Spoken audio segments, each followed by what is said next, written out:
नमस्कार दोस्तों, biology with Sandeep Tandon YouTube education platform में आपका हार्दिक स्वागत है। हम पाचन तंत्र से संबंधित महत्वपूर्ण क्वेश्चंस को आज इस वीडियो के अंतर्गत हम डिस्कस करने वाले हैं।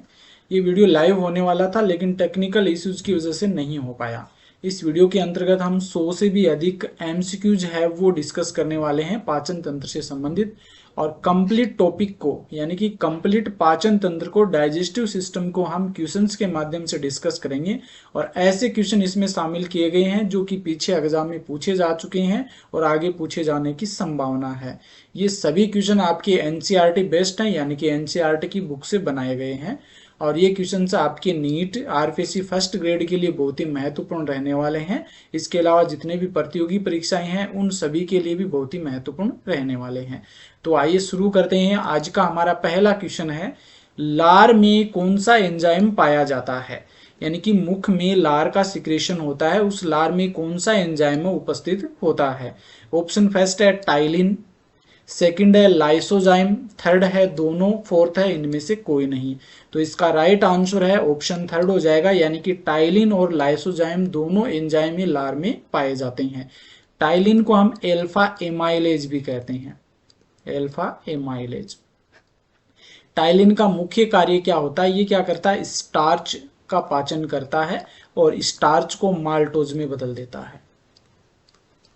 यानी कि टाइलिन एंजाइम या एमाइलेज एंजाइम जो होता है ये कार्बोहाइड्रेट का पाचन करता है, कार्बोहाइड्रेट का पाचन करता है। और यहां से एक क्वेश्चन और बन जाता है कि कार्बोहाइड्रेट का पाचन कहां से शुरू होता है?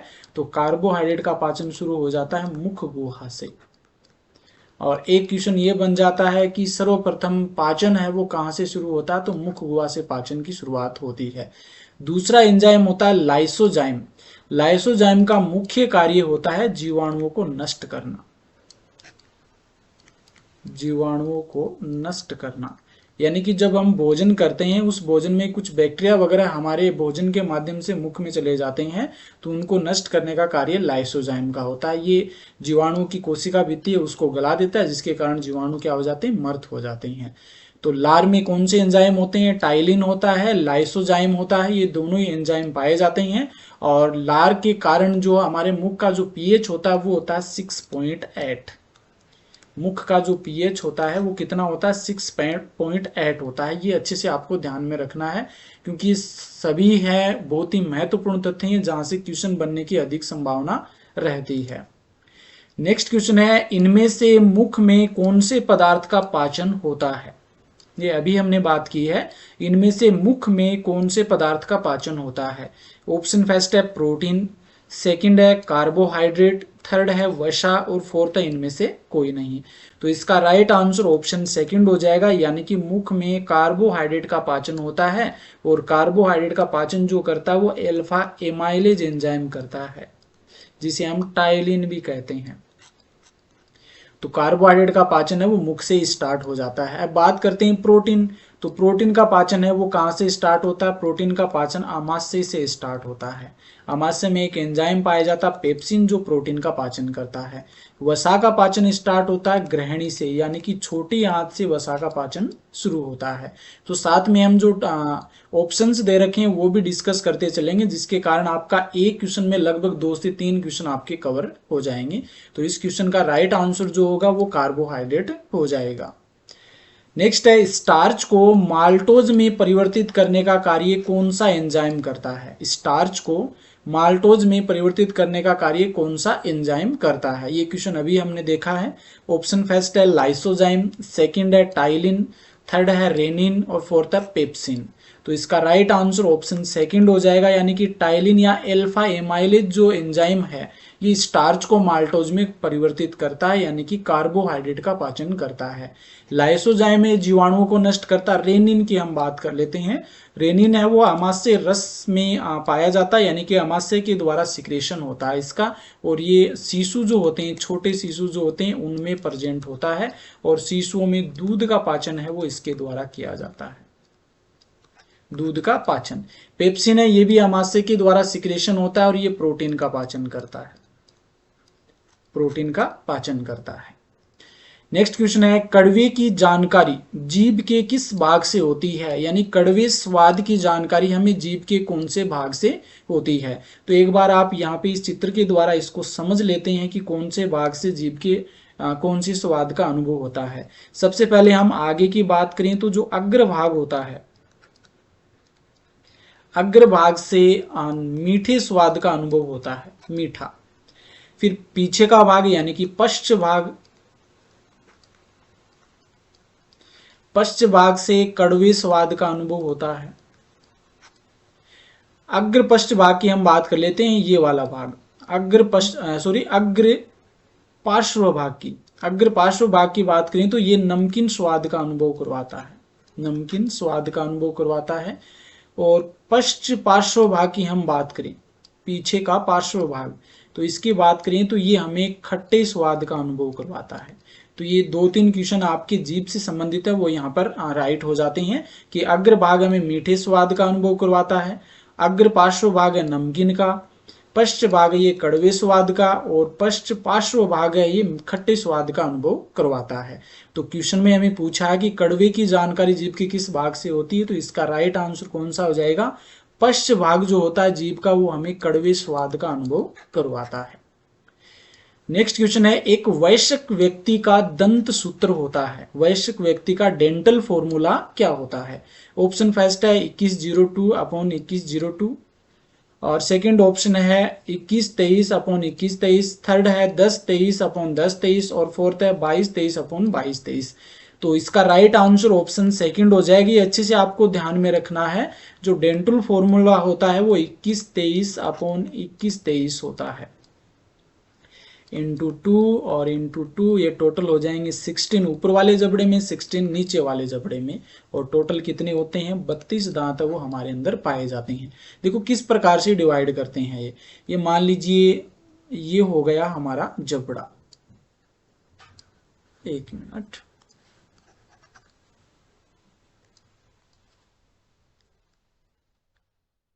ये जबड़ा हो गया, इस जबड़े को यहां से डिवाइड कर देते हैं।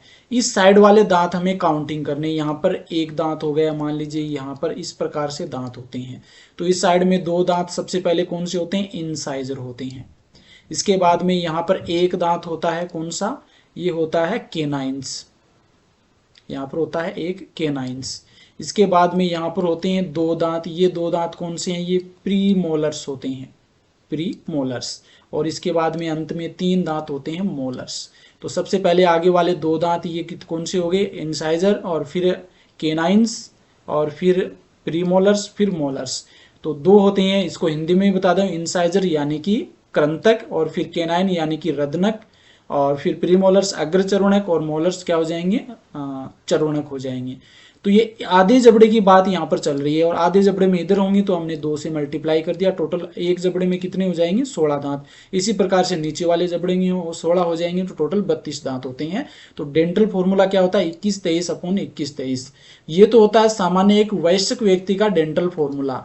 अब देखो यहाँ पर ये जो 2102 और 2102 है, ये भी आपको ध्यान में रखना है, क्योंकि ये भी इंपॉर्टेंट है।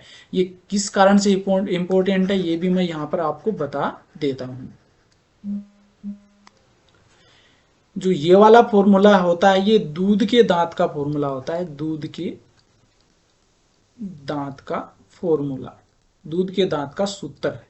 और टोटल दूध के दांत कितने होते हैं? 20 होते हैं। और यहाँ पर आप काउंटिंग कर सकते हैं, 2102 यानी कि 2 और 1 3 और 2 5, इसको 2 से मल्टीप्लाई करेंगे तो ये 10, ऊपर वाले जबड़े में 10 और नीचे वाले जबड़े में 10, टोटल कितने हो जाएंगे? 20 हो जाएंगे। अब देखो यहाँ पर आपको ध्यान में क्या रखना है, देखो यहाँ पर जो 0 दिखाई दे रही है, कौन से दांत होते हैं? Pre molars. तो दूध के दांत में कौन से दांत नहीं पाए जाते हैं? तो प्री मोलर्स दांत ऐसे होते हैं जो दूध के दांत में नहीं पाए जाते हैं, ये ध्यान में रखना है। एक तो प्री मोलर्स, और एक दांत होता है आपका मोलर्स। ये 3 दांत ऐसे होते हैं, 3 ऊपर वाले, यानी कि आधे जबड़े में 3 हो गए, और इधर हम बात करें 3 दूनी 6 दांत ऊपर और 6 दांत नीचे हो जाएंगे, और टोटल 12 दांत ऐसे होते हैं जो कि एक बार दंती होते हैं। इनकी हम आगे बात करेंगे, एक बार दंती। 20 दांत ऐसे होते हैं जो द्विबार दंती होते हैं। तो ये अच्छे से आपको ध्यान में रखना है।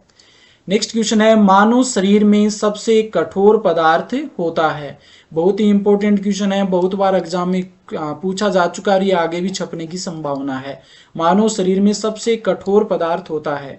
ऑप्शन फर्स्ट है किरेटिन, सेकंड है इनेमल, थर्ड है डेंटाइन, फोर्थ है मज्जा गुहा या प्लब केविटी। तो इसका राइट आंसर ऑप्शन सेकंड हो जाएगा, जो इनेमल होता है, जिसे हम हिंदी में दंत वलक कहते हैं। दंत वलक जो इनेमल होता है, ये हमारे शरीर का सबसे हार्डेस्ट पार्ट होता है, हार्डेस्ट मैटर होता है, सबसे कठोर पदार्थ होता है हमारे शरीर का, जो दांत के ऊपर पाया जाता है। दांत के ऊपर जो व्हाइट व्हाइट सफेद रंग का जो हमें दांत के ऊपर पदार्थ दिखाई देता है, वो कौन सा होता है? इनेमल होता है, जो सबसे कठोर पदार्थ होता है। ऑप्शंस की बात करें तो किरेटिन जो होता है, ये हमारे एक प्रकार की प्रोटीन है और ये पाई जाती है, जो नाखून होते हैं, नाखून इसी प्रोटीन के बने होते हैं, और इसके साथ में जो बाल होते हैं, ये बाल भी इसी प्रोटीन के बने होते हैं, किरेटिन प्रोटीन के। डेंटाइन जो होता है, ये दांत का मुख्य भाग होता है, यानी कि मुख्यतया जो दांत होते हैं वो किसके बने होते हैं? डेंटाइन के बने होते हैं, और इसी कारण से जो दांत के डॉक्टर होते हैं उन्हें हम डेंटिस्ट कहते हैं। मज्जा गुहा प्लब केविटी जो होती है, ये दांत का मध्य का भाग होता है, मध्य का भाग होता है, जिसमें ब्लड वेसल्स पाए जाते हैं। मज्जा गुहा या प्लब केविटी जिसे हम कहते हैं। तो 6 नंबर क्वेश्चन का राइट आंसर ऑप्शन सेकंड हो जाएगा। नेक्स्ट है क्वेश्चन नंबर 7, इनेमल बना होता है। तो इनेमल सबसे कठोर पदार्थ होता है हमारे शरीर का, ये किसका बना होता है? ऑप्शन फर्स्ट है NaCl, सेकंड है NaHCO3, थर्ड है HCl और फोर्थ है Ca3PO4 का होल ट्वाइस। तो इसका राइट आंसर जो होगा ऑप्शन फोर्थ हो जाएगा, कैल्शियम फोस्फेट का बना होता है, कैल्शियम डाइफॉस्फेट, Ca3PO4 का होल ट्वाइस। कैल्शियम और फोस्फेट से मिलकर बना होता है इनेमल, जो कि हमारे शरीर का सबसे हार्डेस्ट पदार्थ होता है। NaCl होता है, ये साधारण नमक का फॉर्मूला है। साधारण नमक का फॉर्मूला कौन सा होता है? NaCl। NaHCO3 सोडियम बाइकार्बोनेट, ये खाने के सोडे का फॉर्मूला है, खाने का सोडा। HCl होता है, ये हाइड्रोक्लोरिक एसिड होता है, और ये हमारे जो अमाशय होता है वहां पर pH को मेंटेन रखता है, और वहां पर pH बनाता है 1.8 या कुछ बुक में 1.2 भी मिलता है। आगे क्वेश्चन आएंगे तब हम इसकी भी बात करेंगे। नेक्स्ट है क्वेश्चन नंबर 8, मनुष्य के दांत होते हैं। मनुष्य के दांत होते हैं। ऑप्शन फर्स्ट है हेट्रोडोंट, यानी कि विषम दंती, विषम दंती। थीकोडोंट यानी ग्रत दंती, हिंदी में भी बताता चलूंगा आपको मैं, ग्रत दंती।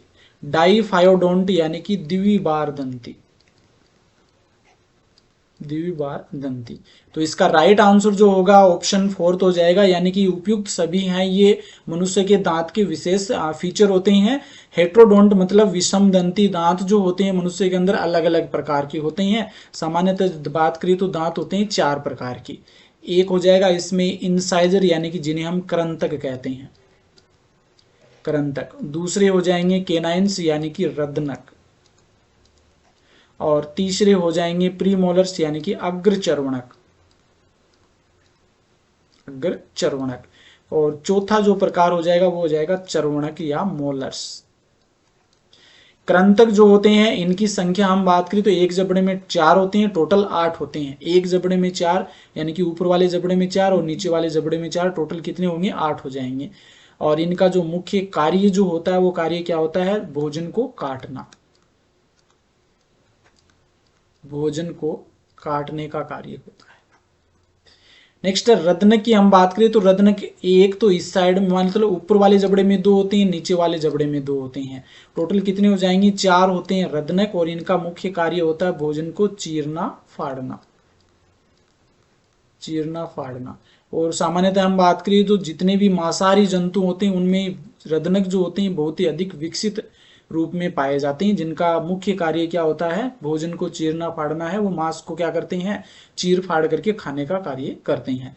अग्रचरण की या प्री मोलर्स की हम बात करें तो इनकी संख्या टोटल कितनी होती है? 8 होती है।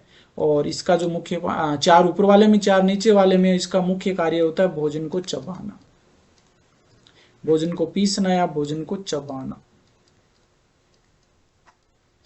चर्वणक या मोलर्स की हम बात करें तो 3 ऊपर वाले में, यानी कि टोटल 6 ऊपर होते हैं, 6 नीचे होते हैं, टोटल 12 दांत होते हैं चर्वणक। और इनका मुख्य कार्य होता है इनका भी भोजन को फीसना या भोजन को चबाना। टोटल कितने हो गए? 8 4 12, 12 8 20, 20 10 30 और 2 32।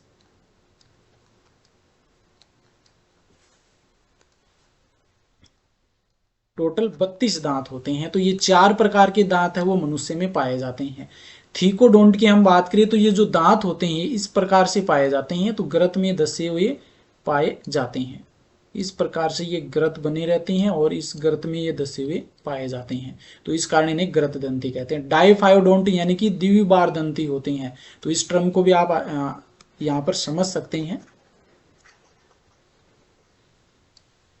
यहां पे बता देता हूं मैं, द्विबार दंती यानी कि मनुष्य में दांत है वो 2 बार आते हैं, 2 बार दांत आते हैं।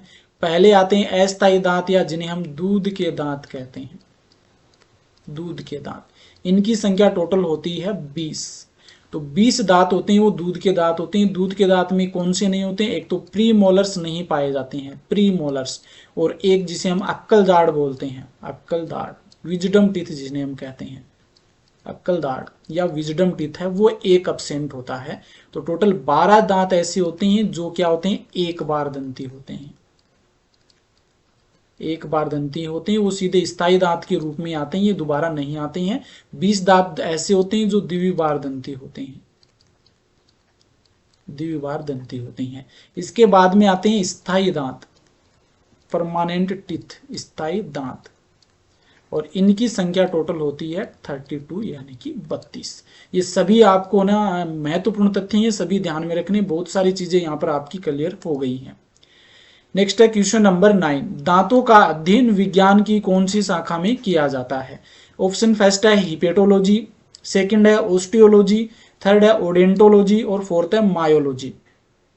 तो इसका राइट आंसर जो होगा ऑप्शन थर्ड हो जाएगा। दांतों के अध्ययन करते हैं कौन सी विज्ञान की शाखा में? ओडेंटोलॉजी जो है इसके अंतर्गत हम दांतों का अध्ययन करते हैं। तो विज्ञान की वह शाखा जिसके अंतर्गत दांतों का अध्ययन करते हैं उसे हम ओडेंटोलॉजी कहते हैं। हिपेटोलॉजी के अंतर्गत हम यकृत का अध्ययन करते हैं, यकृत ग्रंथि का अध्ययन हिपेटोलॉजी के अंतर्गत करते हैं।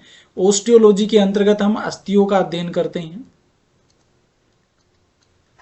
और मायोलॉजी के अंतर्गत हम पेशियों का अध्ययन करते हैं, मसल्स का अध्ययन हम मायोलॉजी के अंतर्गत करते हैं।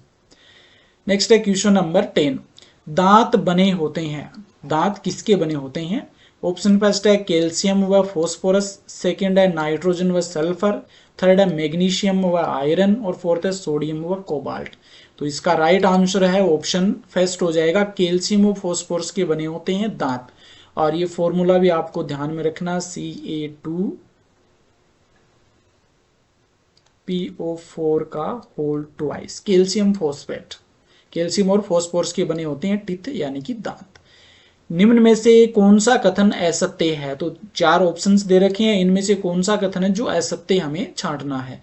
ऑप्शन फर्स्ट है स्थायी दांतों की संख्या 20 होती है, सेकंड है अस्थायी दांतों की संख्या 20, थर्ड है द्विबार दंती दांतों की संख्या 20, कुल रदनक दांतों की संख्या 4 होती है। तो यहाँ पर देखो स्थायी दांतों की संख्या 20, ये गलत है। स्थायी दांत तो कितने होते हैं? टोटल 32 होते हैं स्थायी दांत। तो अस्थायी दांतों की संख्या 20 होती है, ये राइट है, क्योंकि दूध के दांत कितने होते हैं? दूध के दांत 20 होते हैं।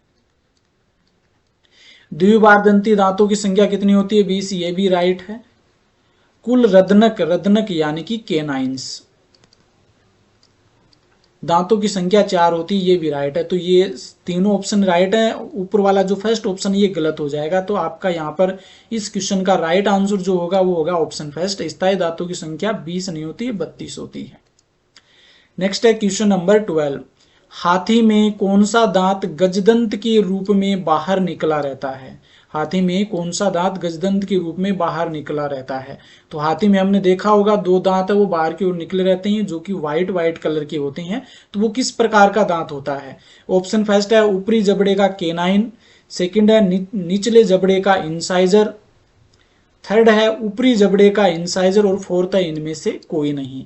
तो इसका राइट आंसर जो होगा ऑप्शन थर्ड हो जाएगा। ऊपरी जबड़े का जो इंसाइजर होता है, ऊपरी जबड़े का जो इंसाइजर होता है, जो कृंतक होता है ऊपरी जबड़े का, यही क्या होता है, हाथी गजदंत के रूप में पाया जाता है, जो कि बाहर निकला रहता है, बहुत ही बड़े बड़े हो जाते हैं। नेक्स्ट है मिलान कीजिए। तो कुछ ऑप्शंस दे रखे हैं जिनको हमें मिलाना है। ऑप्शन फर्स्ट है इंसाइजर, यानी कि कृंतक चीरने फाड़ने का कार्य करते हैं, यानी एक तरफ दांतों के प्रकार दे रखे हैं और एक तरफ कार्य दे रखी है। केनाइन यानी कि रदनक भोजन को काटने का कार्य करते हैं। प्री मोलर्स भोजन को चबाने का कार्य करते हैं। मोलर्स भोजन को चबाने का कार्य करते हैं। अब मिलान करना, इंसाइजर यानी कृंतक क्या करते हैं, भोजन को काटने का कार्य करते हैं, तो इसमें से सेकंड वाला है, इसका मिल जाएगा। केनाइन्स यानी रदनक भोजन को चीरने फाड़ने का कार्य करते हैं, तो इसमें फर्स्ट वाला मिला देंगे, यानी कि इसमें बी आ जाएगा, इसमें ए आ जाएगा।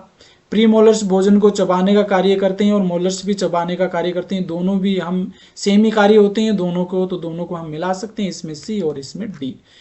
तो ये सभी हैं मिलान वाले क्वेश्चन हैं जो कि बहुत ही इंपॉर्टेंट है। इस प्रकार से भी क्वेश्चन पूछे जाने की संभावना है और इस क्वेश्चन से आपके जितने भी जो दांतों के प्रकार हैं उनके कार्य आपके कंप्लीट हो जाते हैं। नेक्स्ट है मनुष्य की मुख गुहा में कितनी जोड़ी लार ग्रंथियां पाई जाती है। मनुष्य की मुख गुहा में कितनी जोड़ी लार ग्रंथियां पाई जाती है। ऑप्शन फर्स्ट है 3 जोड़ी, सेकंड है 2 जोड़ी, थर्ड है 1 जोड़ी और फोर्थ है 12 जोड़ी। तो इसका राइट आंसर ऑप्शन फर्स्ट हो जाएगा कि मनुष्य के मुख गुहा में 3 जोड़ी लार ग्रंथियां पाई जाती है जो कि लार का सिक्रेशन करती है। और लार में कुछ तो बाइकार्बोनेट्स होते हैं और 2 एंजाइम सिक्रेट होते हैं, एक तो लाइसोजाइम जो कि हमने पहले क्वेश्चन में ही बात की थी, और एक होता है टाइलिन या एमाइलेज। लाइसोजाइम जीवाणुओं को नष्ट करता है, टाइलिन कार्बोहाइड्रेट का पाचन करता है। अभी हम आगे क्वेश्चन में डिस्कस करेंगे कौन कौन सी लार ग्रंथियां होती है। ये इनमें से कौन सी लार ग्रंथि नहीं है, तो इसमें नहीं है छांटना कि कौन सी है जो लार ग्रंथि नहीं है। ऑप्शन फर्स्ट है कर्णपूर्व ग्रंथि या पैरोटिड ग्लैंड, सेकंड है अधोजब ग्रंथि या सबलिंगुअल ग्लैंड, थर्ड है अधोजिव्या, ये हो जाएगा सब मैग्जिलरी ग्लैंड, अधोजिव्या ग्रंथि या सब लिंगुअल ग्लैंड, और फोर्थ है इनमें से कोई नहीं। तो इसका राइट आंसर फोर्थ ही हो जाएगा क्योंकि ये सभी क्या हैं, लार ग्रंथियां हैं। और ये अभी हमने बात की 3 जोड़ी लार ग्रंथियां हैं वो हमारी मुख गुहा में पाई जाती है। कर्णपूर्व ग्रंथि जो कि सबसे बड़ी लार ग्रंथि होती है, पैरोटिड ग्लैंड भी इसे हम कहते हैं। अधोजंब ग्रंथि यानी कि ये होती है सब मैग्जिलरी ग्लैंड जो कि हमारे जो दांत होते हैं उसके नीचे वाले जबड़े के नीचे पाई जाती है। अधोजिह्वा ग्रंथि सब लिंगुअल ग्लैंड ये हमारी जिह्वा के आगे की ओर पाई जाती है। नेक्स्ट है क्वेश्चन नंबर 16, लार का पीएच कितना होता है। ऑप्शन फर्स्ट है 6.8, सेकंड है 1.2, थर्ड है 10 और फोर्थ है 2। तो इसका राइट आंसर ऑप्शन फर्स्ट हो जाएगा। लार का जो पीएच होता है वो 6.8 होता है, जबकि 1.2 की हम बात करें तो ये कुछ बुक में अमाशय में जो HCl के कारण पीएच होता है ये अमाशय में पाया जाता है। अमाशय में पीएच कितना होता है, 1.2 या 1.8 मिलता है। किसके कारण, HCl के कारण। नेक्स्ट है क्वेश्चन नंबर 17, लाइसोजाइम एंजाइम का मुख्य कार्य क्या है। लाइसोजाइम एंजाइम का मुख्य कार्य क्या है। ऑप्शन फर्स्ट है जीवाणुओं को नष्ट करना, सेकंड कार्बोहाइड्रेट का पाचन करना, थर्ड है प्रोटीन का पाचन करना और फोर्थ है वसा का पाचन करना। तो इसका राइट आंसर ऑप्शन फर्स्ट हो जाएगा। लाइसोजाइम का जो मुख्य कार्य होता है वो जीवाणुओं को नष्ट करना, और लाइसोजाइम ये बहुत ही स्थानों से स्रावित होता है। एक तो हमारी आंखों से जो आंसू निकलते हैं, आंसू में लाइसोजाइम पाया जाता है। नाक से जो द्रव निकलता है उस द्रव में लाइसोजाइम पाया जाता है। इसके अलावा हम बात करें हमारी आंत में लाइसोजाइम पाया जाता है और लार में लाइसोजाइम पाया जाता है। ये बहुत सारे स्थानों पर लाइसोजाइम मिलता है और इसका मुख्य कार्य होता है जीवाणुओं को नष्ट करना। नेक्स्ट है क्वेश्चन नंबर 18, लार ग्रंथि किस प्रकार की ग्रंथि है। तो ग्रंथियां सामान्यतः हम बात करें तो 3 प्रकार की होती हैं। ये 3 प्रकार कौन से यहाँ पर डिस्कस कर लेते हैं। एक तो बहिस्रावी, और दूसरी होती है अंतःस्रावी, और तीसरी होती है मिश्रित या मिक्स्ड ग्लैंड। बहिस्रावी एक्सोक्राइन और अंतःस्रावी एंडोक्राइन और मिश्रित या मिक्स्ड ग्लैंड। तो बहिस्रावी तो वे होते हैं जो क्या करते हैं, जिनमें नलिकाएं पाई जाती हैं, नलिकाएं उपस्थित होती हैं। अंतःस्रावी वे होती हैं जो नलिका विहीन होती हैं, नलिका विहीन होती है, अपना स्राव सीधे ही ब्लड में छोड़ती हैं। और जो अंतःस्रावी होती हैं इनसे क्या होता है, हार्मोन का सिक्रेशन होता है। और बहिस्रावी ये एंजाइम का सिक्रेशन करती है, एंजाइम का सिक्रेशन करती है। और मिश्रित ग्लैंड ये दोनों प्रकार के कार्य करती है। और हमारे शरीर में अग्नाशय ग्रंथि है, वो इस प्रकार की ग्रंथि है जो मिश्रित प्रकार की ग्रंथि होती है। तो लार ग्रंथि की हमने बात की, तो लार ग्रंथि क्या करती है, एंजाइम का सिक्रेशन करती है। तो ये किस प्रकार की ग्रंथि हो जाएंगी, बाह्य स्रावी ग्रंथि हो जाएंगी, एक्सोक्राइन ग्लैंड होंगी। नेक्स्ट है क्वेश्चन नंबर 19, जिह्वा पर कौन सी संरचनाएं पाई जाती है जिसके कारण हम स्वाद का अनुभव करते हैं। ऑप्शन फर्स्ट है स्वाद कोशिकाएं, सेकंड है स्वाद ग्रंथियां, थर्ड है स्वाद कलिकाएं और फोर्थ है इनमें से कोई नहीं है। तो इसका राइट आंसर जो होगा ऑप्शन थर्ड हो जाएगा। जिह्वा पर स्वाद कलिकाएं पाई जाती हैं, सेंसरी बर्ड्स पाए जाती हैं जिसके कारण हमें स्वाद का अनुभव होता है, स्वाद का अनुभव होता है। नेक्स्ट है क्वेश्चन नंबर 20, मिलान कीजिए। मिलान करना, यहाँ पर 6 ऑप्शंस दे रखे हैं जिनको आगे कुछ इसके ऑप्शन से मिलान करना है। ऑप्शन फर्स्ट है भोजन के पाचन की शुरुआत मुख, सेकंड है भोजन का सर्वाधिक पाचन छोटी आंत, थर्ड है कार्बोहाइड्रेट के पाचन की शुरुआत मुख गुहा, थर्ड है प्रोटीन का सर्वाधिक पाचन आमाशय में, फिफ्थ नंबर का है वसा का सर्वाधिक पाचन छोटी आंच में, और 6 का है प्रोटीन के पाचन की शुरुआत आमाशय में। तो ये सभी सही से मिले हुए हैं और आपके यहाँ पर 6 क्वेश्चन है वो राइट हो जाते हैं। बहुत ही इंपॉर्टेंट है ये, क्योंकि यहाँ से क्वेश्चन बनने की अधिक संभावना रहती है। भोजन के पाचन की शुरुआत कहाँ से होती है, मुख से होती है या मुख गुहा से होती है। भोजन का सर्वाधिक पाचन कहाँ होता है, ग्रहणी में होता है, जो कि छोटी आंत का एक पार्ट होता है। कार्बोहाइड्रेट के पाचन की शुरुआत कहाँ से होती है, मुख गुहा में होती है। यहाँ पर टाइलिन एंजाइम पाया जाता है जो कार्बोहाइड्रेट के लगभग 30% कार्बोहाइड्रेट का पाचन यहाँ पर कर देता है। प्रोटीन का सर्वाधिक पाचन कहाँ होता है, तो प्रोटीन का सर्वाधिक पाचन आमाशय में होता है। आमाशय में एक एंजाइम पाया जाता है पेप्सिन, जो प्रोटीन का पाचन करता है। वसा का सर्वाधिक पाचन है वो छोटी आंत के ग्रहणी वाले भाग में होता है, जहां पर लाइपेज एंजाइम पाया जाता है जो वसा का पाचन करता है। प्रोटीन के पाचन की शुरुआत है वो आमाशय में होती है, जिसका पाचन पेप्सिन करता है। नेक्स्ट है क्वेश्चन नंबर 21, आहार नाल के किस भाग में भोजन का किसी भी प्रकार का पाचन नहीं होता है। आहार नाल के कौन से भाग में भोजन का किसी भी प्रकार का पाचन नहीं होता है। ऑप्शन फर्स्ट है ग्रसनी, सेकंड है गर्शिका, थर्ड है दोनों और फोर्थ है मुख गुहा। देखो मुख गुहा की हमने बात कर ली, मुख गुहा में तो पाचन होता है, लेकिन गर्सनी और गर्शिका दोनों में ही पाचन नहीं होता। तो इसका राइट आंसर ऑप्शन थर्ड हो जाएगा। नेक्स्ट है क्वेश्चन नंबर 22, पाचन तंत्र एवं श्वसन तंत्र का कॉमन भाग होता है। पाचन तंत्र एवं श्वसन तंत्र का कॉमन भाग होता है। ऑप्शन फर्स्ट है गर्शिका, सेकंड है गर्सनी, थर्ड है मुख और फोर्थ है आमाशय। तो इसका राइट आंसर ऑप्शन सेकंड हो जाएगा। गर्सनी या जो फेरिंग्स होती है ये पाचन तंत्र और श्वसन तंत्र का कॉमन भाग होता है। देखो इसमें इस प्रकार से ये आगे जाकर के फेरिंग्स इस प्रकार से डिवाइड हो जाता है और यहाँ से भोजन भी इसी भाग से आता है और जो वायु होती है ऑक्सीजन वो भी इसी भाग से आती है। इस कारण कॉमन भाग होता है गर्सनी यानी कि फेरिंग्स। क्वेश्चन नंबर 23, भोजन गर्सनी के किस भाग से होता हुआ आमाशय तक पहुंचता है। भोजन गर्सनी के किस भाग से होता हुआ आमाशय तक पहुंचता है। ऑप्शन फर्स्ट है ग्लोटिस, ग्लोटिस है, सेकंड है एपिग्लोटिस, थर्ड है गलेट और फोर्थ है कोई नहीं। तो इसका राइट आंसर ऑप्शन थर्ड हो जाएगा। गलेट से होकर के भोजन आमाशय तक पहुंचता है। ग्लोटिस जो होता है ये श्वास नली का एक पार्ट होता है, श्वास नली का, और उसके ऊपर एक ढक्कन पाया जाता है जिसे एपिग्लोटिस कहते हैं और एपिग्लोटिस है ये भोजन को श्वास नली में जाने से रोकता है। नेक्स्ट है क्वेश्चन नंबर 24, ग्रास नली से भोजन सर्वप्रथम आमाशय के किस भाग में पहुंचता है। ग्रास नली यानी कि ईसोफेगस से भोजन सर्वप्रथम आमाशय के किस भाग में पहुंचता है? ऑप्शन फर्स्ट है कार्डियक भाग, सेकंड है फंडिक भाग, थर्ड है पाइलोरिक भाग और फोर्थ है इनमें से कोई नहीं। तो कार्डियक भाग इसका राइट आंसर हो जाएगा, यानी कि जो आमाशय का पहला भाग होता है वो कौन सा होता है? कार्डियक भाग होता है। तो इसका राइट आंसर कौन सा हो जाएगा? ऑप्शन फर्स्ट कार्डियक भाग। सेकंड भाग होता है आमाशय का फंडिक भाग, जो कि 80% भाग बनाता है आमाशय का, जहां से HCl का सिक्रेशन होता है, साथ में जो एंजाइम होते हैं पेप्सिन, रेनिन, इन सभी का सिक्रेशन फंडिक पार्ट से होता है। और अंत में जो भाग होता है तीसरा पाइलोरिक भाग, जो आगे ग्रहणी से जुड़ा रहता है। नेक्स्ट है क्वेश्चन नंबर 25। आमाशय और गर्सिका के मध्य कौन सा कपाट पाया जाता है? आमाशय और गर्सिका यानी ईसोफेगस के मध्य कौन सा कपाट होता है?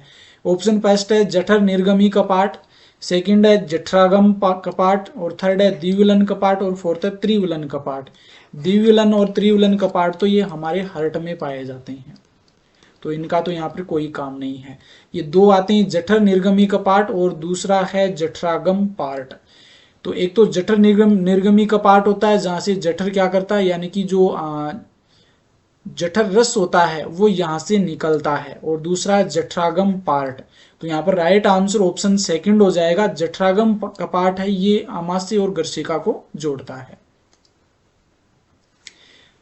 जिसे हम कार्डियक कपाट भी कहते हैं। नेक्स्ट है क्वेश्चन नंबर 26। जठर रस यानी कि गैस्ट्रिक जूस का श्रावण होता है। ऑप्शन फर्स्ट है मुख, सेकंड है मुख गुहा, थर्ड है गर्सनी और फोर्थ है आमाशय। तो इसका राइट आंसर ऑप्शन फोर्थ हो जाएगा। जठर रस यानी गैस्ट्रिक जूस का सिक्रेशन आमाशय से होता है, और आमाशय में दो प्रकार की फंडिक पार्ट जो होता है 80% भाग बनाता है, उसमें दो प्रकार की कोशिकाएं पाई जाती है। एक तो म्यूकस कोशिकाएं, या जिसे हम श्लेष्मा कोशिका भी कहते हैं, श्लेष्मा कोशिकाएं भी कहते हैं, जो श्लेष्मा का सिक्रेशन करती है। और ये श्लेष्मा क्या करती है? HCl से आमाशय की दीवार को जलने से बचाती है। एक होती है अम्लजन या ऑक्सेंटिक कोशिकाएं, अम्लजन या ऑक्सेंटिक सेल्स। अम्लजन या ऑक्सेंटिक सेल्स है, ये क्या करती है? HCl का सिक्रेशन करती है, और HCl है वो क्या करता है? बैक्टीरिया को नष्ट करता है, साथ में आमाशय में 1.2 या 1.8 pH को बनाए रखता है, और इस कारण से जो हमारा टाइलिन होता है वो तो निष्क्रिय हो जाता है, और अन्य जो जठरस में एंजाइम उपस्थित होते हैं वो सभी एंजाइम इसी अम्लीय माध्यम में एक्टिव हो जाते हैं। तो HCl क्या करता है? एंजाइमों को सक्रिय करने का कार्य करता है। एक पाई जाती है पेप्टिक सेल्स, या इसे हम चीप सेल्स भी कहते हैं, चीप सेल्स।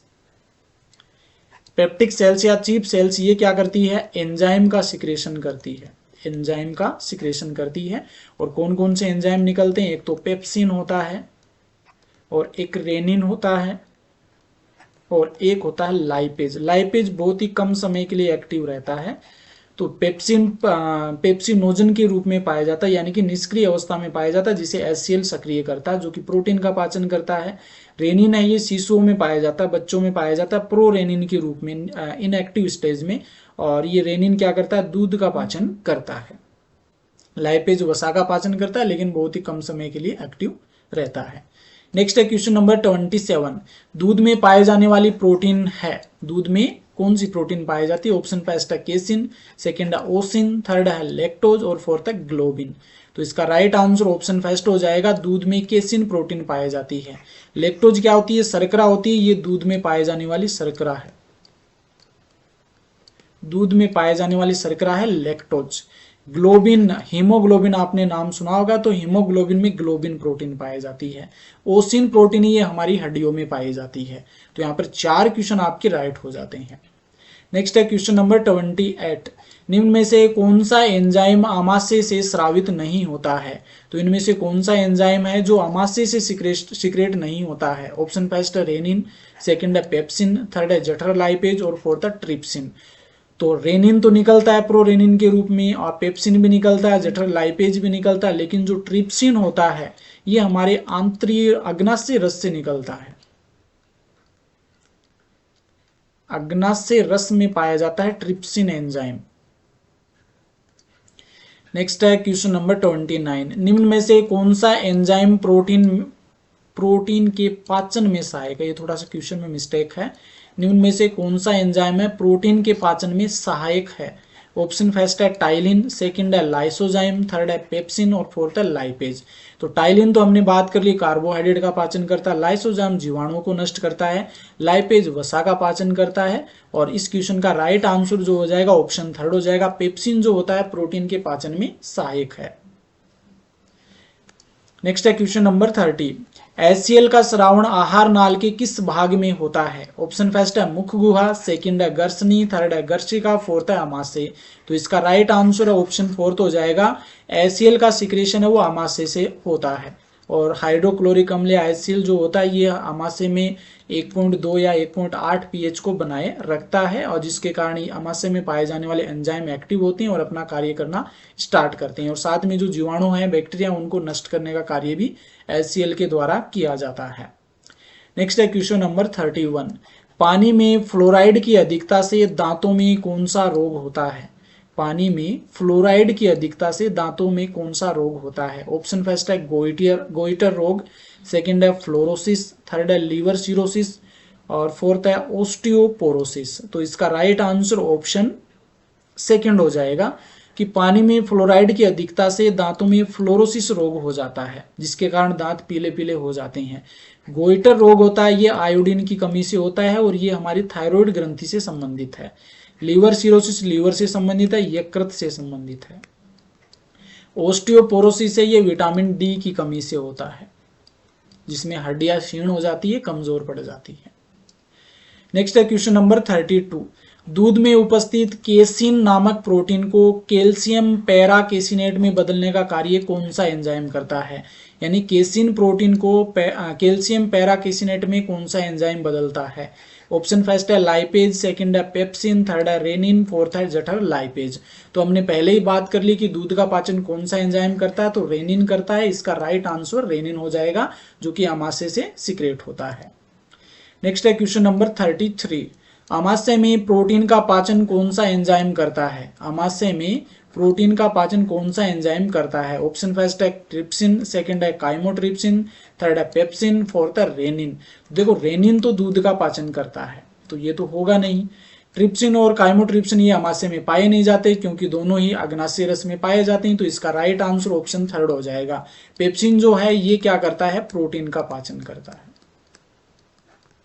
प्रोटीन का पाचन करता है। मैंने आपको ये जितने भी क्वेश्चन है इस प्रकार से बता रहा हूं कि दोबारा आपको डाइजेस्टिव सिस्टम को पढ़ने की आवश्यकता नहीं पड़ेगी, यहीं से क्वेश्चन आपके सभी पढ़ने वाले हैं। Question number 34। HCl का स्रावण आमाशय में कौन सी कोशिकाओं द्वारा होता है? HCl का स्रावण आमाशय में कौन सी कोशिकाओं द्वारा होता है? ऑप्शन फर्स्ट है म्यूकस कोशिकाएं, सेकंड है चीप कोशिकाएं, थर्ड है ऑक्सेंटिक या अम्लजन कोशिकाएं और फोर्थ है इनमें सभी। तो इसका राइट आंसर ऑप्शन थर्ड हो जाएगा। ऑक्सेंटिक या अम्लजन कोशिकाएं हैं, ये क्या करती हैं? HCl का सिक्रेशन करती हैं। म्यूकस या जो श्लेष्मा कोशिकाएं हैं, ये श्लेष्मा का सिक्रेशन करती है, म्यूकस का सिक्रेशन करती है। चीप कोशिकाएं या मुख्य कोशिकाएं, या इन्हें हम पेप्टिक सेल्स भी कहते हैं, ये एंजाइम का सिक्रेशन करती है। और ये तीनों ही हमारे आमाशय की भित्तियों में पाई जाती हैं। नेक्स्ट है क्वेश्चन नंबर 35। आमाशय में वसा के पाचन की शुरुआत कौन सा एंजाइम करता है? वसा के पाचन की शुरुआत वो आमाशय में कौन सा एंजाइम करता है? देखो वैसे सामान्य क्वेश्चन पूछा जाए कि वसा का पाचन कहाँ से शुरू होता है, तो छोटी आंत हमें बताना है, छोटी आंत हमें बताना। लेकिन कुछ मात्रा में है वसा का पाचन वो आमाशय में भी होता है, और ये कार्य जठरीय लाइपेज के द्वारा किया जाता है। नेक्स्ट है क्वेश्चन नंबर 36। HCl का कार्य है, ऑप्शन फर्स्ट है जीवाणुओं को नष्ट करना, सेकंड है टाइलिन के प्रभाव को निष्क्रिय करना, थर्ड है निष्क्रिय एंजाइमों को सक्रिय करना, ऑप्शन फोर्थ है उपयुक्त सभी। तो इसका राइट आंसर ऑप्शन फोर्थ हो जाएगा। HCl की ये सभी कार्य हैं, जीवाणुओं को नष्ट करता है, टाइलिन को निष्क्रिय करता है, और जो निष्क्रिय एंजाइम प्रोरेनिन पेप्सिनोजन है, इनको सक्रिय करने का कार्य करता है। और एक हो जाएगा pH को मेंटेन रखने का कार्य भी, अम्लीय बनाने का कार्य भी HCl के द्वारा किया जाता है। नेक्स्ट है क्वेश्चन नंबर 37। मुख गुहा में पाचन के बाद भोजन को क्या कहा जाता है? यानी मुख गुहा में लार पाई जाती है, लार जब भोजन के साथ मिक्स हो जाती है तो भोजन का पाचन हो जाता है, उस समय हम भोजन को क्या कहते हैं? बोलस कहते हैं। बोलस कहते हैं। तो यहाँ पर राइट आंसर आपका ऑप्शन फर्स्ट हो जाएगा। जब मुख गुहा में भोजन का पाचन हो जाता है तो उसके बाद में भोजन को हम बोलस कहते हैं। जब आमाशय में भोजन का पाचन हो जाता है तो उसे कायम कहते हैं, और जब छोटी आंत में भोजन का पाचन हो जाता है तो उसे कायल कहते हैं। नेक्स्ट है क्वेश्चन नंबर 38। आमाशय में पाचन के बाद भोजन को क्या कहते हैं? ये अभी हमने बात की। आमाशय में पाचन के बाद भोजन को क्या कहते हैं? तो इसे हम कायम कहते हैं। आमाशय में भोजन के बाद पाचन के बाद भोजन को कायम कहा जाता है। छोटी आंत में पाचन के बाद कायल कहते हैं। और निवाला और आपका जो बोलस है ये एक ही शब्द है। हिंदी में निवाला कहते हैं, इंग्लिश में बोलस कहते हैं। नेक्स्ट है क्वेश्चन नंबर 39। निम्न में से कौन सा एंजाइम केवल बच्चों में पाया जाता है, केवल बच्चों में स्रावित होता है? ऑप्शन फर्स्ट है टाइलिन, सेकंड है पेप्सिन, थर्ड है रेनिन और फोर्थ है ट्रिप्सिन। तो इसका राइट आंसर ऑप्शन थर्ड हो जाएगा, रेनिन है। ये केवल शिशुओं में पाया जाता है, बच्चों में पाया जाता है, और ये दूध का पाचन करता है, दूध का पाचन करता है। नेक्स्ट है क्वेश्चन नंबर 40। आमाशय को HCl के प्रभाव से बचाने का कार्य या स्वपाचन से बचाने का कार्य कौन करता है? आमाशय में मान लीजिए HCl का सिक्रेशन बहुत अधिक मात्रा में हो जाए, ये अम्लीय माध्यम बनाता है। अभी हमने बात की 1.2 pH होता है, तो इसके कारण से आमाशय की त्वचा जो होती है, जो भित्ति होती है, वो जल सकती है। तो इसी भित्ति को जलने से रोकने का कार्य, बचाने का कार्य कौन सा इनमें से कौन करता है? ऑप्शन फर्स्ट है रेनिन, सेकंड है श्लेष्मा, थर्ड है टाइलिन और फोर्थ है पेप्सिन। तो इसका राइट आंसर ऑप्शन सेकंड हो जाएगा। श्लेष्मा कोशिकाएं क्या करती है? श्लेष्मा का सिक्रेशन करती है, और श्लेष्मा जो आमाशय की भित्ति है उसके ऊपर इस प्रकार से जम करके एक परत सी बना लेता है, जिसके कारण जो HCl होता है वो आमाशय की भित्ति को नुकसान नहीं पहुंचा सके। नेक्स्ट है क्वेश्चन नंबर 41। आमाशय छोटी आंत के कौन से भाग से जुड़ा रहता है? ऑप्शन फर्स्ट है ग्रहणी, सेकंड है इलियम, थर्ड है जेजुनम, फोर्थ है कोई नहीं। तो इसका राइट आंसर ऑप्शन फर्स्ट हो जाएगा। तो आमाशय होता है ये छोटी आंत की ग्रहणी यानी कि डुडेनम से जुड़ा रहता है, यानी कि इस प्रकार से होता है। इसकी संरचना भी हम बना लेते हैं यहाँ पर। ये आमाशय होता है, और ये वाला जो भाग होता है ये होता है ग्रहणी। तो आमाशय किससे जुड़ा रहता है? ग्रहणी से जुड़ा रहता है, और ये छोटी आंत का एक भाग होता है। दूसरा भाग छोटी आंत का जेजुनम, और तीसरा हो जाएगा इलियम। इलियम के बाद में बड़ी आंत स्टार्ट हो जाती है। नेक्स्ट है क्वेश्चन नंबर 42। भोजन का सर्वाधिक पाचन व अवशोषण कहाँ होता है? वेरी वेरी इंपॉर्टेंट क्वेश्चन है, ये कई बार एग्जाम में पूछा जा चुका है। भोजन का सर्वाधिक पाचन व अवशोषण कहाँ होता है? ऑप्शन फर्स्ट है मुख, सेकंड है आमाशय, थर्ड है छोटी आंत, फोर्थ है बड़ी आंत। तो इसका राइट आंसर ऑप्शन थर्ड हो जाएगा, छोटी आंत यानी कि स्मॉल इंटेस्टाइन। स्मॉल इंटेस्टाइन में, छोटी आंत में भोजन का सर्वाधिक पाचन होता है और सर्वाधिक अवशोषण होता है। नेक्स्ट है क्वेश्चन नंबर 43। लीवर यानी कि यकृत से संबंधित अध्ययन विज्ञान की कौन सी शाखा में किया जाता है? यानी कि ऐसी विज्ञान की कौन सी शाखा है जिसमें लीवर यानी कि यकृत से संबंधित अध्ययन करते हैं? ऑप्शन फर्स्ट है कॉन्ड्रियोलॉजी, सेकंड है ओंकोलॉजी, थर्ड है हिपेटोलॉजी और फोर्थ है इनमें से कोई नहीं। तो इसका राइट आंसर ऑप्शन थर्ड हो जाएगा। लीवर से संबंधित अध्ययन है वो हिपेटोलॉजी के अंतर्गत हम लीवर से संबंधित अध्ययन करते हैं। ओंकोलॉजी की बात करें तो जो मोलस्का संघ के प्राणी हैं, मोलस्का संघ के प्राणी के ऊपर कवच पाया जाता है, और उन कवचों के अध्ययन को हम क्या कहते हैं? ओंकोलॉजी कहते हैं। कॉन्ड्रियोलॉजी के अंतर्गत कार्टिलेज का अध्ययन किया जाता है, और एक होता है कार्डियोलॉजी।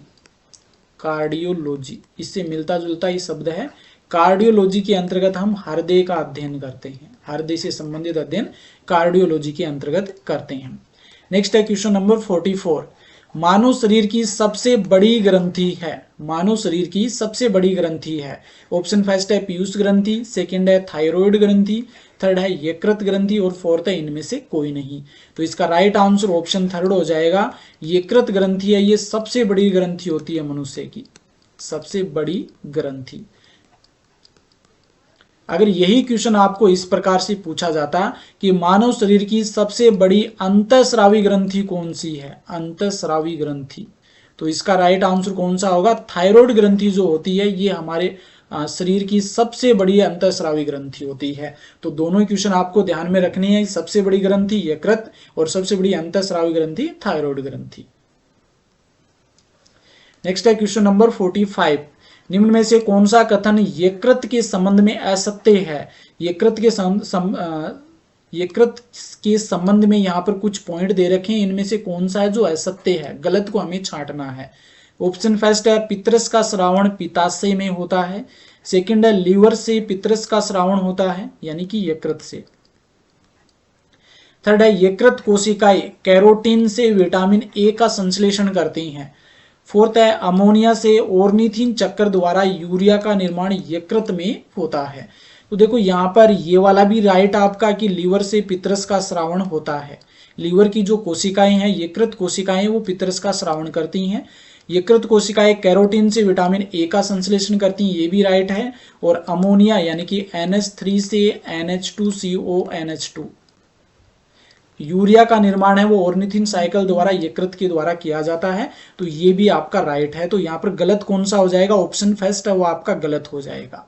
तो इस क्वेश्चन का आंसर कौन सा होगा? ऑप्शन फर्स्ट हो जाएगा। और यहाँ पर मैं आपको बता देता हूं, जो पित्रस होता है, ये पित्रस का जो श्रावण होता है ये तो यकृत कोशिकाएं करती है, लेकिन इसका संग्रह जो होता है, स्टोरेज है, वो कौन करता है? स्टोरेज पित्ताशय करता है। ये आपको ध्यान में रखना है। ये पित्रस का स्टोरेज है वो कौन करता है? पित्ताशय करता है, जबकि श्रावण है वो लीवर के द्वारा होता है। नेक्स्ट है क्वेश्चन नंबर 46, पित्रस का संचय कहाँ होता है? पित्रस का स्टोरेज कहाँ होता है? ऑप्शन फर्स्ट है यकृत, सेकंड है पित्ताशय, फोर्थ है अग्नाशय, थर्ड है अग्नाशय और फोर्थ है इनमें से कोई नहीं। तो इसका राइट आंसर है वो ऑप्शन सेकंड हो जाएगा। पित्रस का संचय है वो पित्ताशय में होता है, जबकि श्रावण कहाँ होता है? यकृत में होता है। पित्रस का श्रावण है वो यकृत में होता है। नेक्स्ट है क्वेश्चन नंबर 48, कुफर कोशिकाएं पाई जाती है। कुफर कोशिकाएं कहाँ पाई जाती है? ऑप्शन फर्स्ट है अग्नाशय में, सेकंड लीवर में, थर्ड है प्लीहा में, फोर्थ है मुख गुहा में। तो यहाँ पर राइट आंसर ऑप्शन सेकंड हो जाएगा। कुफर कोशिकाएं लीवर में पाई जाती है और कुफर कोशिकाएं वो भक्षकाणु प्रकृति की होती हैं। भक्षकाणु प्रकृति की होती हैं, सीधे ही जीवाणुओं को भक्षण करके नष्ट करने का कार्य करती हैं। जीवाणुओं को नष्ट करने का कार्य करती हैं। अग्नाशय एक प्रकार की मिश्रित ग्रंथि है और इसमें दो प्रकार की सेल्स पाई जाती हैं, एक तो एसिनाई कोशिकाएं और एक होती है लैंगरहैंस की दीपिकाएं। लैंगरहैंस की दीपिकाएं, लैंगरहैंस की दीपिका में तीन प्रकार की कोशिकाएं पाई जाती हैं, एक तो एल्फा कोशिकाएं, बीटा कोशिकाएं और गामा या डेल्टा कोशिकाएं। एल्फा कोशिकाएं ग्लूकागोन हार्मोन का सिक्रेशन करती है, बीटा कोशिकाएं इंसुलिन हार्मोन का सिक्रेशन करती है, इंसुलिन, और डेल्टा कोशिकाएं सोमेटोस्टेटिन हार्मोन का सिक्रेशन करती है, सोमेटोस्टेटिन हार्मोन का सिक्रेशन करती है। एसिनाई कोशिकाएं होती हैं, ये क्या करती हैं? ये अग्नाशय रस का सिक्रेशन करती है। अग्नाशय रस का सिक्रेशन करती है, जिसमें विभिन्न प्रकार के पाचक एंजाइम पाए जाते हैं। प्लीहा जो होती है, स्प्लीन की हम बात करें तो प्लीहा को हम रुधिर बैंक यानी कि ब्लड बैंक भी कहते हैं, रुधिर बैंक भी कहा जाता है, और इसे आरबीसी का कब्रिस्तान भी कहते हैं। आरबीसी का कब्रिस्तान, आरबीसी का कब्रिस्तान भी कहा जाता है। नेक्स्ट है क्वेश्चन नंबर 49, किसे पूर्ण पाचक रस कहते हैं? इनमें से कौन सा है जिसे पूर्ण पाचक रस कहा जाता है? कंप्लीट डाइजेस्टिव जूस कहा जाता है। ऑप्शन फर्स्ट है जठर रस, सेकंड है अग्नाशय रस, थर्ड है पित्रस और फोर्थ है आंतरीय रस। तो इसका राइट आंसर ऑप्शन सेकंड हो जाएगा। पित्रस को हम पूर्ण पाचक रस कहते हैं। नेक्स्ट है क्वेश्चन नंबर 50, जीव जंतुओं का संचित भोजन कौन सा है? जीव जंतुओं का संचित भोजन कौन सा है? ऑप्शन फर्स्ट है सेलुलोज, सेकंड है स्टार्च, थर्ड है ग्लाइकोजन, फोर्थ है काइटिन। तो इसका राइट आंसर ऑप्शन थर्ड हो जाएगा। जितने भी जीव जंतु हैं, चाहे हम में हो या अन्य जीव जंतु हो, उन सभी में संचित भोजन जो होता है, संचित भोजन होता है ग्लाइकोजन। पादपों में संचित भोजन होता है स्टार्च। पादपों की जब हम बात करते हैं तो पादपों में संचित भोजन स्टार्च होता है, और पादप कोशिका की जो भित्ति होती है, पादप कोशिका की भित्ति जो होती है वो सेलुलोज की बनी होती है, और जो फंजाई होती है यानी कि जो फंगस होती हैं, फंगस या फंजाई जो होती हैं इनकी जो भित्ति होती है वो बनी होती है काइटिन की। फंजाई या फंगस बोल दो, इनकी जो भित्ति होती है वो काइटिन की बनी होती है।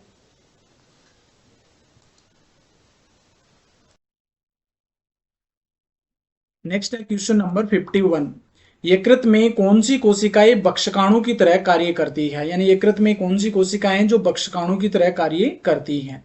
ऑप्शन फर्स्ट है प्लीहा, सेकंड है कूफर कोशिकाएं, थर्ड है मेंसन कोशिकाएं और फोर्थ है मोनोसाइट। तो इसका राइट आंसर ऑप्शन सेकंड हो जाएगा। कूफर कोशिकाएं यकृत में पाई जाती है, ये बक्षकाणु की तरह कार्य करती हैं, यानी कि जो भी बैक्टीरिया इनके संपर्क में आते हैं उनका भक्षण करके उन्हें नष्ट कर देती हैं। देखो मोनोसाइट जो होती हैं ये एक WBC का प्रकार होती हैं और ये भी बक्षकाणु की तरह कार्य करती हैं, बक्षकाणु की तरह कार्य करती हैं। ये भी जो बैक्टीरिया वगैरह संपर्क में आते हैं उनको नष्ट कर देती हैं। नेक्स्ट है क्वेश्चन नंबर 52। बिलीरुबिन व बिलीवर्डिन वर्णक पाए जाते हैं। बिलीरुबिन व बिलीवर्डिन वर्णक किसमें पाए जाते हैं। तो ऑप्शन फर्स्ट है जठर रस, सेकंड है आंतरीय रस, थर्ड है पितरस और फोर्थ है उपयुक्त सभी। तो इसका राइट आंसर ऑप्शन थर्ड हो जाएगा। पितरस में बिलीरुबिन और बिलीवर्डिन वर्णक पाए जाते हैं। और पितरस का मुख्य कार्य क्या होता है, इसका मुख्य कार्य होता है इमल्सिफिकेशन। इमल्सिफिकेशन यानी कि इसमें कुछ तो बाइकार्बोनेट्स पाए जाते हैं, आयंस पाए जाते हैं, बाइकार्बोनेट आयन जो अमाशय से अम्लीय माध्यम निकलता है भोजन का उसको क्षारीय माध्यम में बदलता है, जिससे कि जो एंजाइम होते हैं वो एक्टिव हो सके। और इमल्सिफिकेशन यानी कि पायसीकरण, ये क्या करती है, वसा की जो बड़े बड़े गोले होते हैं उनका इमल्सिफिकेशन करता है और उन्हें छोटी छोटी गोलियों में कन्वर्ट कर देता है, जिससे कि इन पर लाइपेज एंजाइम कार्य कर सके। तो पितरस है ये वसा के पाचन में महत्वपूर्ण भूमिका निभाता है। इसका सिक्रेशन है यकृत कोशिकाओं के द्वारा और संचय वो पित्ताशय में होता है। नेक्स्ट है क्वेश्चन नंबर 53। भ्रूणीय अवस्था में आरबीसी का निर्माण कहाँ होता है। वेरी वेरी इंपॉर्टेंट क्वेश्चन है ये। भ्रूणीय अवस्था में आरबीसी का निर्माण कहाँ होता है। ऑप्शन फर्स्ट है प्लीहा, सेकंड है यकृत, थर्ड है अस्थि मज्जा, फोर्थ है उपयुक्त सभी। तो इसका राइट आंसर ऑप्शन सेकंड हो जाएगा। भ्रूणीय अवस्था में आरबीसी का निर्माण है वो यकृत में होता है। और वैसे सामान्य क्वेश्चन पूछा जाए कि आरबीसी का निर्माण कहाँ होता है, यानी कि रक्त का निर्माण कहाँ होता है, तो ये तीनों ही आपके राइट हो जाएंगे। ब्लड का निर्माण तीनों में ही होता है, प्लीहा में भी होता है, अस्थि मज्जा में भी होता है, यकृत में होता है। भ्रूणीय अवस्था में पूछे तो यकृत हो जाएगा। वयस्क अवस्था में आरबीसी का निर्माण कहाँ होता है, तो बोन मेरो या अस्थि मज्जा हो जाएगा। और प्लीहा को हम क्या कहते हैं, रुधिर बैंक या ब्लड बैंक कहा जाता है, रुधिर बैंक या ब्लड बैंक कहते हैं। और इसे आरबीसी का कब्रिस्तान भी कहते हैं, आरबीसी का कब्रिस्तान भी कहा जाता है। तो आरबीसी से संबंधित या ब्लड से संबंधित आपके 3-4 फैक्ट यहाँ पर क्लियर हो जाते हैं कि अब भ्रूणीय अवस्था में आरबीसी का निर्माण यकृत में, और सामान्य अवस्था में ब्लड का निर्माण प्लीहा, अस्थि मज्जा, यकृत तीनों में होता है। वयस्क अवस्था में अस्थि मज्जा में, और प्लीहा को हम रुधिर बैंक, आरबीसी का कब्रिस्तान भी कहते हैं। वसा का पायसीकरण किसके द्वारा होता है। वसा का पायसीकरण यानी कि इमल्सिफिकेशन वो किसके द्वारा होता है। ऑप्शन फर्स्ट है जठर रस, सेकंड है आंतरीय रस, थर्ड है पितरस और फोर्थ है उपयुक्त सभी। तो इसका राइट आंसर ऑप्शन थर्ड हो जाएगा। पितरस में क्या पाए जाते हैं, पितरस में बिलीवर्डिन, बिलीरुबिन और बिलीवर्डिन वर्णक पाए जाते हैं। ये क्या करते हैं, वसा का पायसीकरण करते हैं। पायसीकरण होता क्या है कि जो बड़े वसा के गोले होते हैं इनका आमाशय सामान्य अवस्था में पाचन नहीं कर सकता, इसलिए पितरस क्या करता है, इन्हें छोटी छोटी गोलियों में बांट देता है। और ये छोटी छोटी वसा की गोलियां हैं, इन पर लाइपेज एंजाइम कार्य करता है और इनका पाचन शुरू कर देता है। तो इसे ही हम इमल्सिफिकेशन कहते हैं कि वसा की बड़ी गोलिकाओं को छोटी गोलिकाओं में बदलना पायसीकरण कहलाता है। और ये किसके द्वारा किया जाता है, पितरस के द्वारा किया जाता है। नेक्स्ट है क्वेश्चन नंबर 55। ग्लूकोज का ग्लाइकोजन में परिवर्तन क्या कहलाता है। वेरी वेरी इंपॉर्टेंट क्वेश्चन है ये भी। ग्लूकोज का ग्लाइकोजन में परिवर्तन क्या कहलाता है। ऑप्शन फर्स्ट है ग्लाइकोजेनेसिस, सेकंड है ग्लाइकोनियोजेनेसिस, थर्ड है ग्लाइकोजेनोलाइसिस और फोर्थ है ग्लूकोनियोजेनेसिस। तो इसका राइट आंसर ऑप्शन फर्स्ट हो जाएगा, ग्लाइकोजेनेसिस हम कहते हैं। जब ग्लूकोज से ग्लाइकोजन का निर्माण करते हैं तो ये क्रिया कहलाती है ग्लाइकोजेनेसिस, यानी ग्लाइकोजन का निर्माण हो रहा है, ग्लाइकोजेनेसिस। और ऑप्शंस की हम बात कर लेते हैं। ग्लाइकोजिनोलाइसिस, लाइसिस शब्द को हमें पकड़ना। लाइसिस का मतलब होता है टूटना, या विघटन, विघटन। और इससे पहले शब्द कौन सा आ रहा है, ग्लाइकोजन शब्द आ रहा है। और ग्लाइकोजन का टूटना क्या कहलाता है, ग्लाइकोजेनोलाइसिस। तो ग्लाइकोजन से ग्लूकोज का निर्माण, ग्लाइकोजन से ग्लूकोज का निर्माण की जो क्रिया वो क्या कहलाती है, ग्लाइकोजिनोलाइसिस। ग्लाइकोजन टूट करके ग्लूकोज का निर्माण करता है, ये क्रिया कहलाती है ग्लाइकोजिनोलाइसिस। और ग्लाइकोजन का स्टोर कहाँ होता है, यकृत में होता है। एक टर्म आती है ग्लूकोनियोजेनेसिस, बहुत ही इंपॉर्टेंट है ये भी। यहाँ पर देखो देखो जो वसा होती है, अमीनो अम्ल होते हैं, अमीनो अम्ल, वसा है, अमीनो अम्ल है, इनसे जब ग्लूकोज का निर्माण किया जाता है, वसा, अमीनो अम्ल, इनसे जब ग्लूकोज का निर्माण करते हैं तब यह क्रिया कहलाती ग्लूकोनियोजेनेसिस। तो यहाँ पर तीनों टर्म आपकी क्लियर हो गई होगी। और ये तीनों टर्म कहाँ पर होती है, यकृत में होती है, यकृत में तीनों टर्म होती है। और यहाँ पर आपको ध्यान में रखना है कि यकृत के अंदर दो प्रोटीन भी पाई जाती है, एक तो फाइब्रिनोजन, यहाँ पे लिख देता हूं मैं, यकृत में दो प्रोटीन पाई जाती है, एक तो फाइब्रिनोजन और एक प्रोथ्रोम्बिन। ये दोनों ही प्रोटीन है, ये ब्लड की क्लोटिंग में सहायता करती है। जब हम ब्लड सर्कुलेटरी सिस्टम से संबंधित इंपॉर्टेंट क्वेश्चंस देखेंगे उस समय इसका डिस्कशन करेंगे। नेक्स्ट है क्वेश्चन नंबर 56, लीबर कोहन की दरारें पाई जाती है। लीबर कोहन की दरारें कहाँ पाई जाती है, ऑप्शन फर्स्ट है यकृत, सेकंड है अग्नाशय, थर्ड है आमाशय और फोर्थ है ग्रहणी एवं इलियम। तो इसका राइट आंसर फोर्थ हो जाएगा, ग्रहणी एवं इलियम, यानी कि छोटी आंत में, छोटी आंत में लीबर कोहन की दरारें पाई जाती हैं। इसमें तीन प्रकार की कोशिकाएं पाई जाती हैं, एक तो होती है पेनेथ कोशिकाएं, और एक होती हैं कलश कोशिकाएं, दूसरी कलश कोशिकाएं, और थर्ड है आंतरीय कोशिकाएं, आंतरीय कोशिकाएं।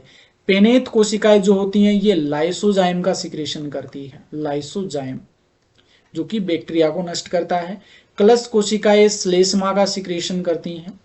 और आंतरीय कोशिकाएं, ये आंतरीय कोशिकाएं जिन्हें हम एंटेरोसाइट सेल्स भी कहते हैं, ये एंजाइम का सिक्रेशन करती है, एंजाइम या आंतरीय रस का सिक्रेशन करती है, जिसमें बहुत सारे एंजाइम पाए जाते हैं। कौन कौन से एंजाइम होते हैं आंतरीय रस में, लैक्टेज है, सुक्रेज है, डाइपेप्टाइडेज है, इसके अलावा एमाइलेज है, ये एंजाइम पाए जाते हैं आंतरीय रस में। नेक्स्ट है क्वेश्चन नंबर 57, सबसे बड़ी लार ग्रंथि है, इनमें से सबसे बड़ी लार ग्रंथि कौन सी है। ऑप्शन फर्स्ट है पैरोटिड ग्लैंड यानी कर्णपूर्व ग्रंथि, सेकंड है अधोजीव्या ग्रंथि, थर्ड है अधोजंब ग्रंथि और फोर्थ है इनमें से कोई नहीं। तो इसका राइट आंसर ऑप्शन फर्स्ट हो जाएगा कि लार ग्रंथियों में सबसे बड़ी ग्रंथि होती है पैरोटिड ग्लैंड यानी कर्णपूर्व ग्रंथि।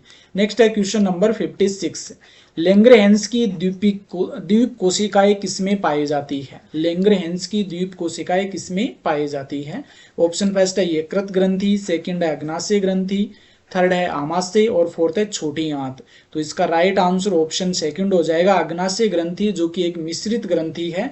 इसमें दो प्रकार की सेल्स मिलती है, एक तो एसिनाई कोशिकाएं, एसिनाई कोशिकाएं जो कि एंजाइम का सिक्रेशन करती हैं, जिसे हम अग्नाशय रस का सिक्रेशन है वो एसिनाई कोशिकाओं के द्वारा किया जाता है। और दूसरी होती है लेंग्रहेंस की दीपिकाएं, लेंग्रहेंस की दीपिकाएं, लेंग्रहेंस की दीपिकाएं। और ये क्या करती हैं, इसमें तीन प्रकार की कोशिकाएं मिलती है, ये हमने पहले भी बात कर ली, एक तो अल्फा कोशिकाएं, एक बीटा और एक डेल्टा। एल्फा कोशिकाएं ग्लूकागोन हार्मोन का सिक्रेशन करती है, बीटा इंसुलिन का, और जो डेल्टा है सोमेटोस्टेटिन हार्मोन का सिक्रेशन करती है।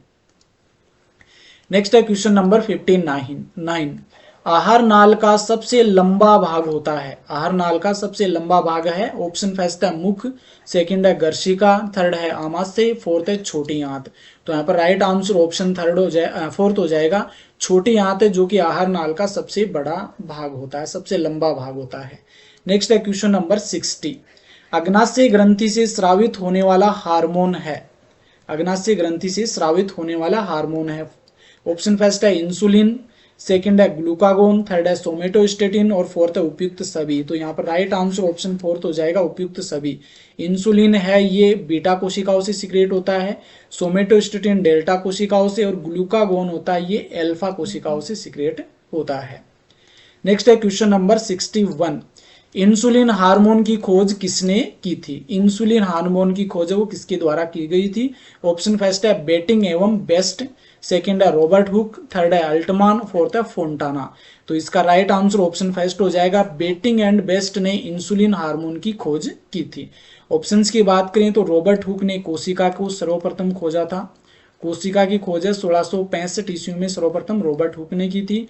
फोंटाना ने केंद्रिका की खोज सर्वप्रथम की थी, फोंटाना ने केंद्रिका की खोज। अल्टमान की बात करें तो इन्होंने माइटोकॉन्ड्रिया की खोज वो अल्टमान के द्वारा की गई थी और माइटोकॉन्ड्रिया नाम वो बेंडा ने दिया था। नेक्स्ट है क्वेश्चन नंबर 62। इंसुलिन हार्मोन की कमी से कौन सा रोग होता है? ऑप्शन फर्स्ट है मधुमेह, सेकंड है हाइपोग्लाइसीमिया, थर्ड है हाइपरग्लाइसीमिया और फोर्थ है हाइपरटेंशन। तो इसका राइट आंसर ऑप्शन फर्स्ट हो जाएगा, इंसुलिन की कमी से। फिलहाल ये बहुत ही लोगों में ये रोग देखने को मिलता है, डायबिटीज जिसे हम कहते हैं। तो इंसुलिन की कमी से मधुमेह रोग हो जाता है। इसमें होता क्या है कि जो हमारा ब्लड है, ब्लड में शुगर लेवल है वो इंक्रीज हो जाती है और ये इंसुलिन हार्मोन की कमी के कारण होता है, क्योंकि इंसुलिन जो होता है ये क्या करता है, ग्लूकोज को ग्लाइकोजन में बदलने का कार्य करता है और इसकी कमी होने पर ग्लाइकोजन में नहीं बदला जा सकता ग्लाइकोजन।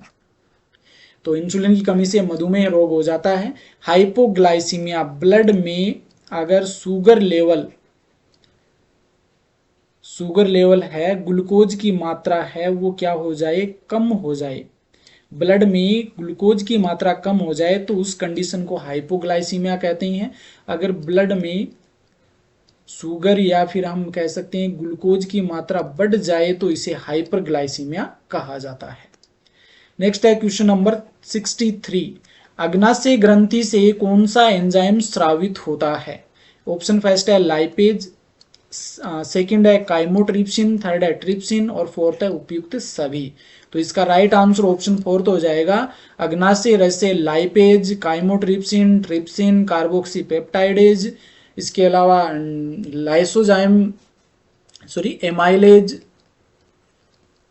कार्बोक्सीपेप्टाइडेज, आरएनएज, फोस्फेटेज, ये सभी एंजाइम वो अग्नाशय रस से स्रावित होते हैं। नेक्स्ट है क्वेश्चन नंबर 64। रसांकुर का कार्य है? ऑप्शन फर्स्ट है पाचन, सेकंड है अवशोषण, थर्ड है श्रावण और फोर्थ है इनमें से कोई नहीं। तो रसांकुर ये पाए कहाँ जाते हैं, पहले तो हमें ये पता होना चाहिए। तो छोटी आंत की जो भित्ति होती है, छोटी आंत की जो भित्ति में कोशिकाएं पाए जाती हैं उन पर रसांकुर पाए जाते हैं, माइक्रोविलाई इसे हम कहते हैं, माइक्रोविलाई। और इनका मुख्य कार्य क्या होता है, ये छोटी आंत में जो भित्ति होती है उसका अवशोषणीय जो सतह होती है, अवशोषणीय सतह के क्षेत्रफल को क्या कर देती है, बढ़ा देती है, जिसके कारण अवशोषण वो अधिक मात्रा में हो सके। और रसांकुर का मुख्य जो कार्य होता है वो अवशोषण करना होता है। नेक्स्ट है क्वेश्चन नंबर 65। वसा का अवशोषण किसके द्वारा होता है? वसा का अवशोषण है वो किसके द्वारा होता है? ऑप्शन फर्स्ट है लेक्टियल कोशिकाएं, सेकंड है रसांकुर कोशिकाएं, थर्ड है कूफर कोशिकाएं और फोर्थ है उपयुक्त सभी। तो इसका राइट आंसर ऑप्शन फर्स्ट हो जाएगा, लेक्टियल कोशिकाएं, जिसे हम स्तन्य सेल्स भी कहते हैं, स्तन्य केशिकाएं, केशिकाएं हैं ये कोशिकाएं नहीं है, केशिकाएं हैं। लेक्टियल केशिकाओं के द्वारा वसा का अवशोषण होता है, जिन्हें हम स्तन्य केशिका भी कहते हैं या लस्सिका केशिका भी इन्हें कहा जाता है। नेक्स्ट है क्वेश्चन नंबर 66। बड़ी आंत का मुख्य कार्य क्या है? तो ये तो हम जानते हैं कि बड़ी आंत में किसी भी प्रकार का पाचन नहीं होता, इसमें किसी भी प्रकार की कोई भी एंजाइम नहीं पाए जाते हैं और इसका मुख्य कार्य होता है जल का अवशोषण करना। तो बड़ी आंत का मुख्य कार्य क्या हो जाएगा, जल का अवशोषण करना। बड़ी आंत में एक भाग पाया जाता है वर्मीफोरम अपेंडिक्स, वर्मीफोरम अपेंडिक्स, ये बड़ी आंत में पाया जाता है और इसमें क्या होते हैं, कुछ बैक्टीरिया पाए जाते हैं, वो बैक्टीरिया सेलुलोज का पाचन करते हैं। सेलुलोज का पाचन है वो इनके द्वारा किया जाता है। वर्मीफोरम अपेंडिक्स जो बड़ी आंत का भाग है, इसमें कुछ बैक्टीरिया पाए जाते हैं जो सेलुलोज का पाचन करते हैं। प्रोटीन का पाचन ये कहाँ से शुरू होता है? आमाशय से शुरू होता है, ये भी हम यहाँ पर देख लेते हैं। वसा का पाचन है ये छोटी आंत से शुरू होता है, छोटी आंत की ग्रहणी वाले भाग में छोटी आंत से शुरू होता है। कार्बोहाइड्रेट का पाचन है ये मुख गुहा से शुरू होता है,